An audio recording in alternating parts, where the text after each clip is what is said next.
This is video number 5 for Kmus Spirit class. Welcome to the video.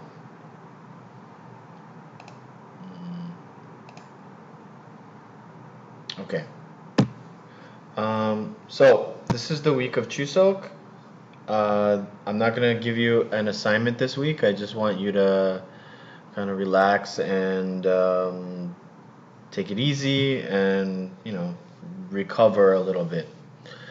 Also, our last video was a little bit longer than usual. It was like 10 minutes longer than usual, so this video will be a little shorter than our usual video. So don't be surprised if the video is a little short. It's just because I want to match the time.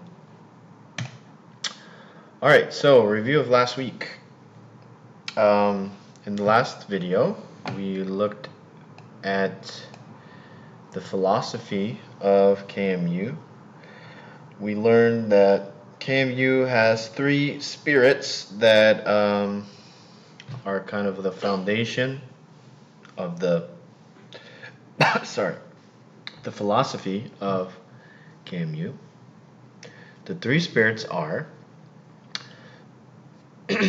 the Christian spirit, the pioneer spirit, and the service spirit. So just to really quickly review, the Christian spirit is obviously the school was started by the Christian missionaries, and this is always in the background of our school, and it is a big part of our school's history. Our school started as Kmyoung Christian College, so that's something that we should not forget. The next is the pioneer spirit. Remember, a pioneer is somebody who travels to a new place, or somebody who is trying something new. So just like the missionaries that were pioneers and were trying new things, also that is the spirit that Kmyoung tries to live by. And the last is the service spirit. Again, like the missionaries, our school tries to have dedication to others, helping other people, and service, right? Service to God, service to our neighbors, service to our friends, family, all that stuff. All right. So after in that lesson, I also gave you some tips about fluency. Because our assignment was a fluency assignment. I'm going to do that in future videos as well. I want to just mix in a little bit of either fluency, pronunciation, writing tips, things like that, because like I told you before, my main job is as an English teacher, so it's tough for me to only focus on the content of this class. And I think it's helpful for you. I think that you guys are probably interested in English. That's why you joined this major. So I hope nobody's angry if they have to learn a little bit of English stuff. Okay, so what are we going to do in this video? In this video, we'll finish chapter 2, and then we'll have a quick lesson about American culture. I'll talk about that more later. Basically, as I've mentioned before, just want to throw in the culture stuff, not because it's really important or it's something you have to learn, but just to make this class a little bit more fresh. As we'll see, I've been reading more of the book. The book is like has a lot of repeating stuff, so like the next chapter is talking about a lot of the same things that we already talked about. So I don't want to make you guys super bored. So I'm going to have to add in extra stuff. So it'll be like a little bit of the book, a little bit of English stuff, a little bit of culture stuff.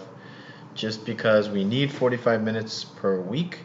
But at the same time, I don't want to bore you by just saying exactly the same thing from the book again and again and again. So Yes, that's why I'm adding other stuff to the class.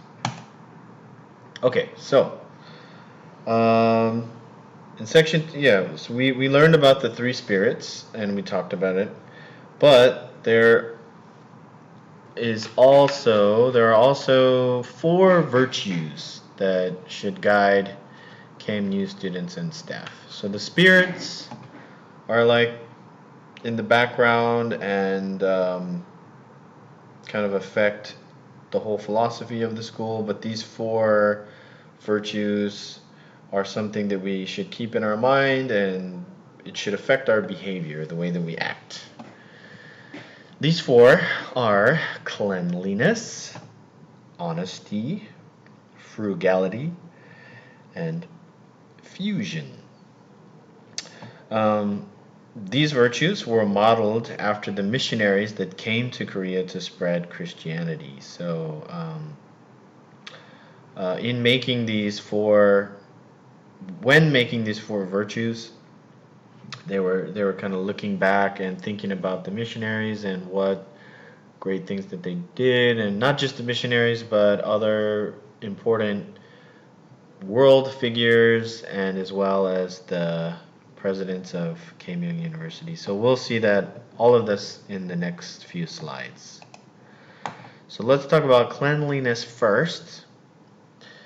The idea of cleanliness refers to both physical and mental cleanliness. That means that we keep our school and environment clean as well as our body. So obviously, be clean, right? So be clean in your body, keep a nice appearance. Um, don't make others sick by not washing your hands. Keep the campus clean. Clean up your personal space. Recycle things. But at the same time, keep your heart clean. Do not lie to others. Do not be a bad person. Do not uh, do evil things, right? So that's the whole idea of cleanliness. And then the book also has some passages from the Bible which try to show this. An example. All right. So this is from Matthew 23:25. Uh, I don't know if I'm sure there are a lot of Christians in the class and that have read the Bible and that are very knowledgeable, but I don't know if you've ever tried reading the Bible in English. If you do, you'll see that the language that they use is very difficult. A lot of very difficult words that are not used very often. So it's truly a challenge. Even for me sometimes, if I try to read the Bible, it's not easy. It's like very old language and hard to understand. So don't feel bad if you don't really understand this so well. It says, "Woe to you, teachers of the law and Pharisees, you hypocrites! You clean the outside of the cup and dish, but inside they are full of greed and self-indulgence." So just probably you might not know this word woe. Woe is like it's kind of a pain or badness. Woe, it's like sadness or badness or bad luck or something. So woe to you, it's just kind of like saying you are not going to be good. So teachers of the law and the Pharisees. So that's not so important. But these are the people who are doing bad things. He's saying you're a hypocrite. You are somebody who says to do one thing, but in reality, your actions are not the same as your words. That's kind of like a hypocrite. You clean the outside of your cup and your dish, but in the inside, they're full of greed and indulgence. So, like, your appearance is somebody who is very nice and kind and clean, but in the inside, your heart is full of greed and self-indulgence, meaning um, indulgence is like doing what you want. So somebody who has too much self-indulgence is somebody who is going to drink too much, They're going to do whatever they want. They're going to be lazy. They're going to not think about their health or anything like that. That's self-indulgence. So it's not good, right? You don't want to live like that. Okay, so let's move on to the next virtue, which is honesty. So everybody knows honesty, right? Don't tell a lie, tell the truth. This is a very important virtue in many societies, pretty much all human societies, right? Truth is important, honesty is important. It's mentioned in the Bible many times, but the book gave a few examples. I like this one. It's like very simple and to the point. It's from Proverbs 11:3. The integrity of the upright guides them, but the unfaithful are destroyed by their duplicity. So what does that mean? Upright means, you think to stand upright, to be upright is to do the right thing, to be a good person. So integrity means like honesty and not lying. So basically, the honesty of the people who do well is what makes them good. But the unfaithful, the people who are not honest and who do not give their faith in God, they're destroyed by their duplicity. They're kind of lying, basically. Duplicity is like lying. It's the simplest way to think about it. It's like saying one thing but not doing it, or saying two things that are not not true. So it's bad. Don't lie. Don't be a bad person. But interestingly, it seems like our school does not only want to teach us the values of Christian teachings, but at the same time also Confucius. So I think we talked about this before, but that's Gongja, right? So he teaches us a lot of things too. So I found a lot of quotes from Confucius about honesty. So let's look at some of these.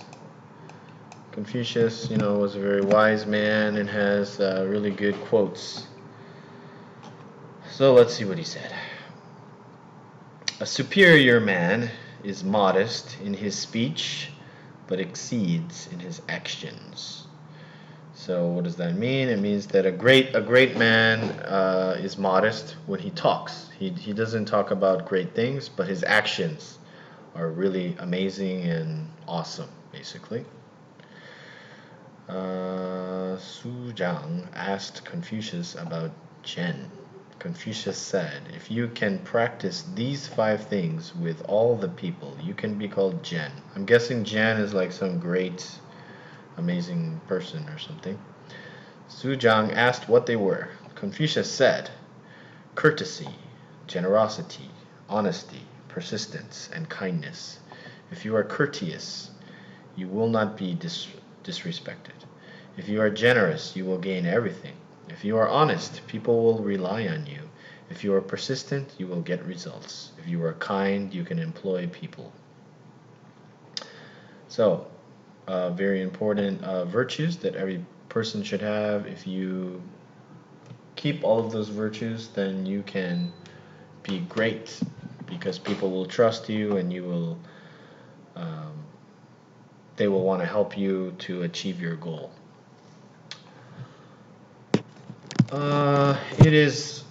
It is man that makes truth great, not truth that makes man great.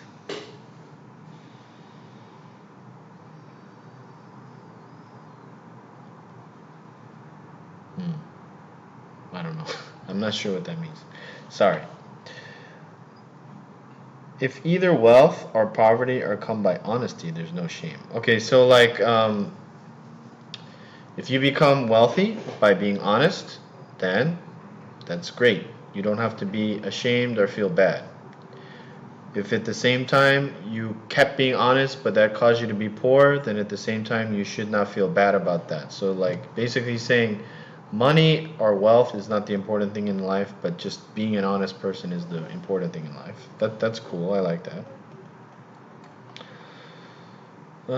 Should we do one more? You can cheat an honest man, but not make a fool out of him. So you can trick the man who is honest by yourself being a bad person, but even though you tricked him, he's not a fool. It means like he's still good and you are still bad, even though you tricked somebody who's honest. So again, honesty, very important. Okay, let's keep going.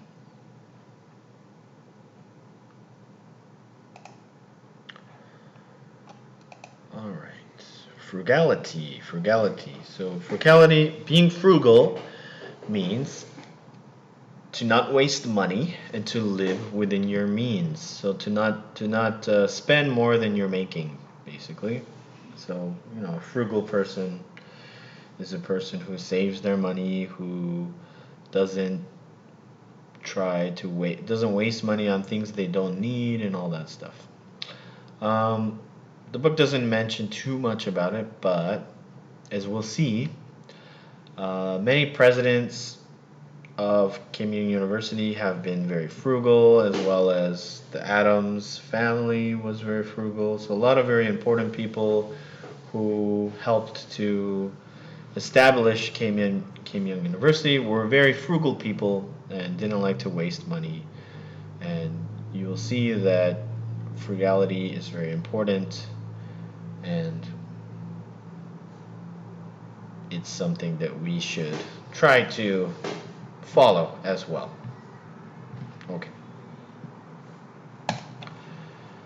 Okay, the last one is fusion. So, in case you've never heard this word, fusion is just like two things coming together. So, two or more or whatever things. Um, so, what does that mean in terms of KMU? So, a few examples of this. One is KMU itself is a fusion of Christian values and Korean values into one, so that's a fusion. Um, Also, KMU has tried to foster a fusion of, again, Western thinking and Eastern thinking, Western teaching style, Eastern teaching styles, by having a large foreign staff of professors. KMU was kind of a trendsetter by having a lot of foreign professors teaching many subjects. And you can say what you want about that, but one thing you can say is that by having a foreign professor teaching not just English, but like other subjects in your major, you can at least be exposed to different culture and different ideas and a different way of, a different education philosophy. So whether it's good or whether it's bad, I'm not going to try to comment on that, but I think we can all agree that at least it is a fusion. Okay? Lastly, fusion means working together as people, right? Um, whether as a team, all of us together in the campus, we're working together as one. We are trying to make the campus clean and beautiful together. Students and professors are trying to promote education and all that stuff. So that's another aspect of fusion. Okay, so the last part of Unit 2 was to show a lot of examples of people who follow these virtues very well. So the first people that they mention are all of the missionaries that came to Korea. They were the ones who really showed these virtues. They showed frugality by not, you know, it's not like they were given a lot of money to come to Korea. Um, there was like a Christian society that sent them money and gave them enough money to live, and obviously they wanted to give enough money so that Christianity would be spread in Korea, but at the same time it was not a huge amount of money, and it's not like they lived a really amazing life compared to what they could have lived in America. So um, they had to make they had to live on not much. Okay, so they were very frugal. They also, they had fusion because they were living in Korea. They were experiencing this new culture of Korea. I have to check back. Fusion, frugality. Honestly, obviously, they were very honest people. They followed the Bible and very clean, and they taught about Western medicine and the importance of washing your hands before doing a surgery and all that kind of stuff. So, very good. The Christian missionaries. Okay. And then, in particular, Edward Adams. We have talked about him a lot, but if you remember, he was a pretty impressive guy because of his lifelong dedication to starting a Christian university in Daegu, as well as um, even though the Korean War happened and World War II happened, and it was very dangerous for him as an American living in Korea, he, you know, was willing to sacrifice his safety in order to help Korean people. So, I mean, yeah, really great guy. Uh, Archibald Campbell. We learned about him very quickly, but he was, if you remember, he was like the very first president of KMU Christian, well, not KMU actually, but Kmyoung Christian College. Remember that when our university first started, it was not very big. It was kind of a modest start, but basically, he received some money from the United States, just $90,000. Um, So like in Korean won, that would be today that would be like uh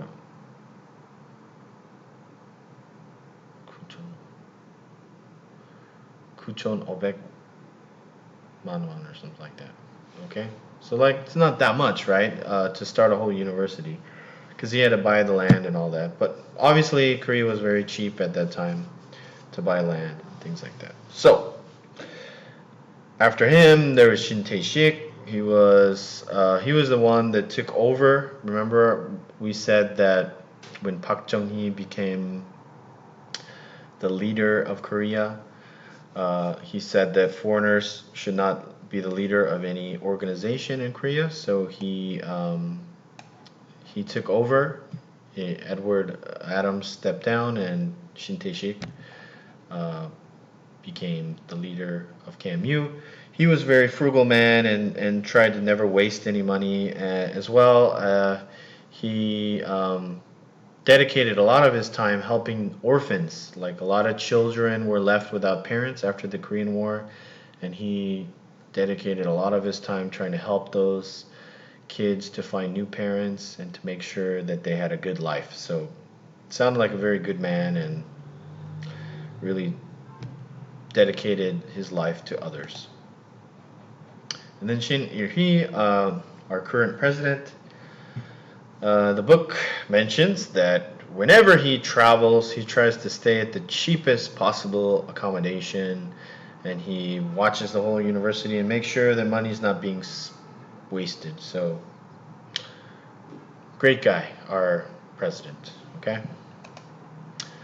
Extra remarks, little just the unit just had a few extra things about how our university follows these values. One is that the school tries to limit the use of energy. So during the summer, tries not to use too much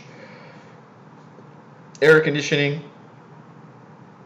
Um, in the winter, not too much heating, right? And very strict standards in terms of cheating and attendance. So that's good. And also, our school has a volunteer fund. All of the staff is kind of encouraged to donate 1% of the money that they make in order to help people who need it. So that's a really great um, program that our university has. Okay, so we made it through the part of the book, and now I'm going to give you the first cultural lesson of the semester. Um, one more time about the cultural lessons. It's not something that I'm going to give you a test on or anything like that. My To be completely 100% honest with you guys, the reason I do this are just to kind of use up some time because we have a lot of time per week with the videos. But I really feel like if we just focused all of our time on the book, we might become a little bit too bored. So I try to give you some extra lessons about culture in the U.S. I try my best to make these interesting. I really hope that they're not too boring for you or anything like that. Uh, so anyway, I hope you enjoy them. And if you don't enjoy them, then just try to watch it. Just try to finish the video. There's not that much time left, and let's get to it. So the first lesson in our cultural lesson series is about the history of tipping in the United States. Tipping is not accepted in Korea, and it's something that a lot of Korean people are curious about, or at least are annoyed by when they travel.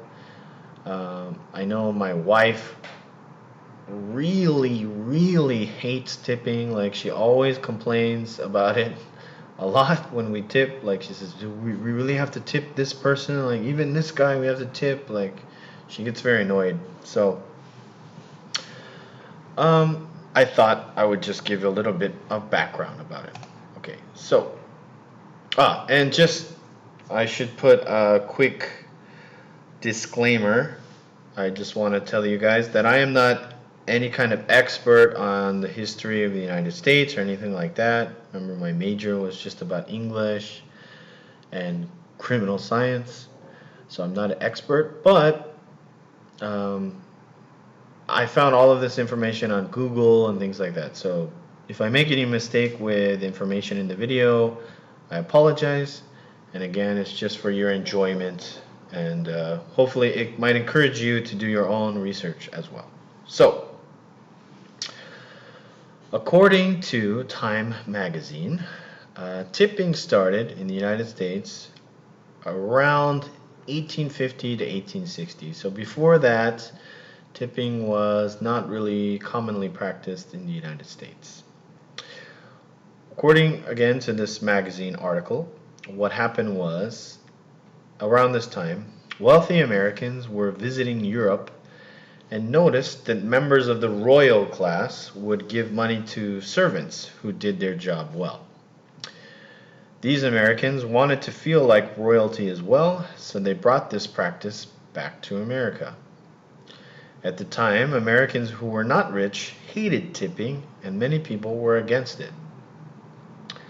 So, I don't know if you're aware of this, but especially around this time, uh, a lot of Americans had a little bit of a complex. They didn't feel like they were special in the same way that European countries were.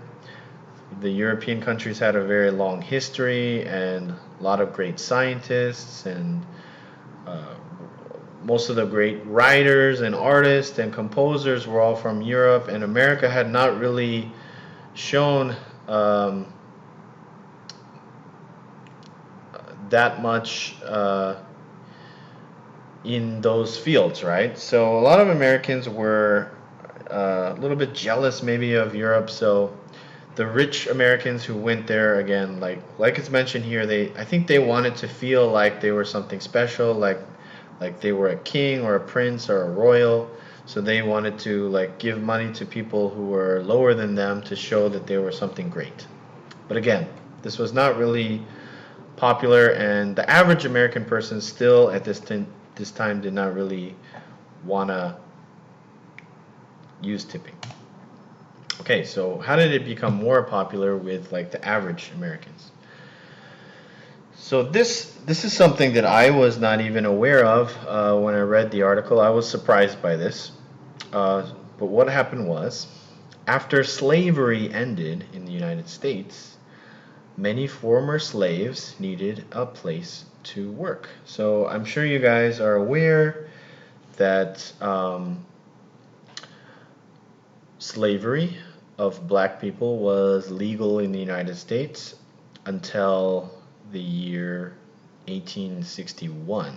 And what happened at that time was that President Lincoln um, said that he wanted to end slavery, but what happened was the some of the states in the southern United States, their economy was largely based off of slave labor, so they did not want to do this, and they thought that it was unfair, so they wanted to make their own new country, but that was not acceptable, and there was a war. It was called the American Civil War, and it ended in 1865. So the southern states lost the war and they gave up, and all of the slaves were free. But it's not like they had an easy time after that. They still had a very difficult time. So here's what happened. There were many cruel business owners who offered former slaves jobs, but they told them they're not going to pay them a wage. They could only earn a tip. So you could imagine that there were probably some, let's say, like a restaurant owner or a hotel owner or something like that. Their mind at that time was obviously not good. They were a little bit evil, maybe even. They saw that there was these black people who were freed, but they still thought of them like a slave. But because the law was different now, it said, you can't be a slave. So they kind of went around the slavery issue and just said, all right, look, you can work here, but I'm not going to give you any money. Just if people want to give you some money, then that's acceptable. So that's basically what happened. Now, it didn't happen immediately, but over time, over many years, this became more and more common, and eventually there were laws that were passed to make this system just a common thing in America. Um, so a lot of in history, a lot of times, like something might start in a certain way, and then over time people just kind of accept it, and they don't even know how it started. Like me, I had no idea that this is how tipping was started in America. So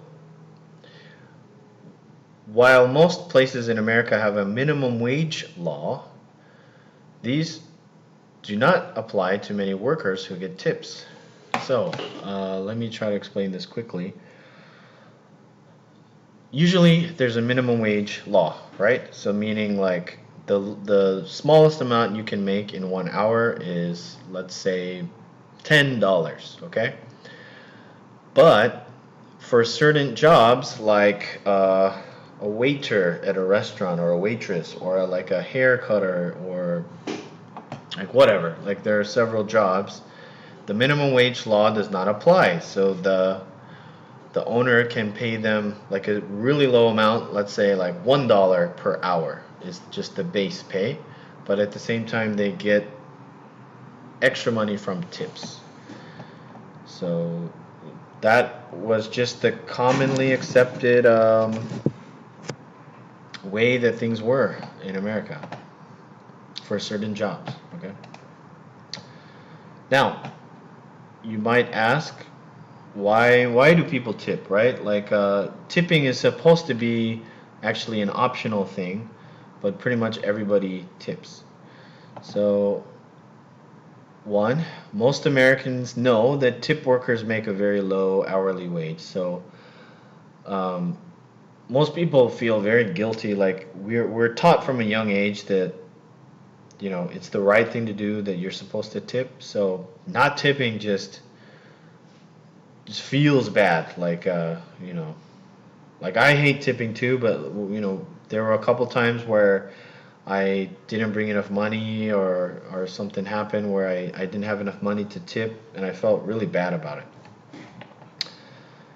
it. Um, yeah, I kind of mentioned this already. Like the base pay is like $1 or $2 per hour. That's what they make, and then the rest they just make from their tips. There's a strong societal pressure. You feel very guilty for not tipping. Like if you're the one guy who doesn't want to tip, all of your friends are gonna be like, what's your problem? Like what a jerk. Like, well, why would you not tip? That doesn't make sense. Like most people will pressure you to tip. So okay, and then just in general, like who do you tip, right? So this is kind of confusing. So waiters in restaurants who bring food to you, you definitely tip them. You don't tip anybody in a fast food restaurant.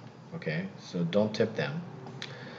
A lot of coffee shops will have a tip jar, but you don't have to tip them. Like maybe if you go to the same coffee shop like very often and you become friendly with the workers, you might want to tip. But like it's not. This is not like something you have to do. You should definitely tip the person who cuts your hair when you get a haircut, and it's usually like $2 to $5, depending on how expensive your haircut was. You should tip taxi drivers and people who carry your bag at the hotel. And some people even tip the cleaning people in a hotel. The people who clean the room, they might leave like a tip.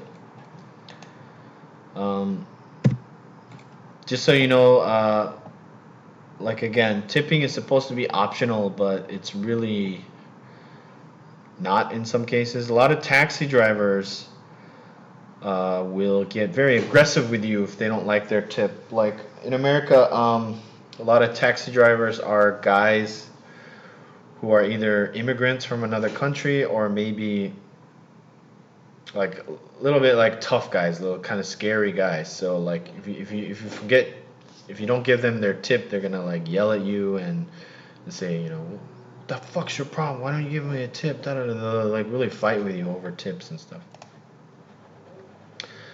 So almost done with the video. I just want to give some negatives of tipping.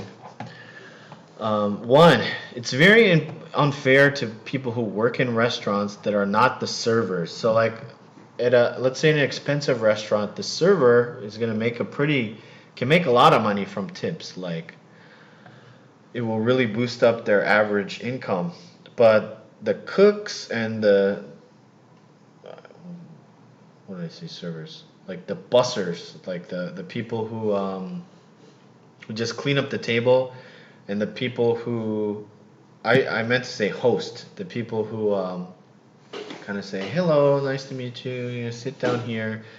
They just get paid per hour, like let's say $7. So it's kind of stupid that the servers make a huge amount of money, but these people just make not that much money. Doesn't make any sense, to be honest. It can also promote discrimination. Okay, so this is something that you might not know, but servers know who tips a lot. So, or at least they have like in their mind a thought about who tips a lot. So It's known that people from Asia, like Korea and China, they're not from a tipping culture, so they don't like to tip. So I've heard that some restaurants, if they see like a Korean family, they're gonna kind of ignore them a little bit. They're gonna say, "Oh man, I don't want to give them the food. They're not gonna tip. Like they'll fight like you go work with those Korean people. You give them the food." And I say, "No, I don't want to." So it can cause discrimination, right? It's like it's not fair. The Korean people came, or whatever Asian people came to have a nice meal, but the servers will be like fighting about who has to give them the food. So their attitude is not going to be good, probably.